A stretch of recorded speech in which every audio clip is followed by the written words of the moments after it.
Raiky amby roapolo ny volana avril zany a, manomboka amin'ny roa zany ny fidirana voalohany a, amin'ny efatra ny fidirana faharoa ary amin'ny enina ny fidirana fahatelo. Amin'ireo fidirana telo ireo a dia misy ny fivarotana ny famandria-toerana. Ho antsika izay hanao ny famandria-toerana zany a dia manomboka alahady maraina amin'ny valo tsika dia efa afaka manantona eo anoloana ny CRGS satria efa misy tompona andraikitra eo amin'izay a hivarotra ny famandria-toerana. Fa ho an'ny be tsotra kosa dia mandritra ny ora izay hijerevantsika azy a no hividianantsika ny be, fa ny be réservation zany a dia raha azontsika alaina ny lahady maraina. Ameko ny namanato ny fitenenana manaraka. Ie, faly miarabantsika vahoaka ny Toamasina. Marihana moa zany fa dia efa tonga eto izahay e.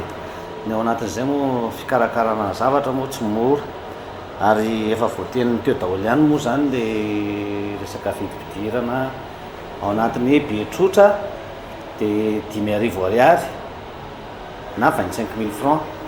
Ny réservation a ray alina ariary na 50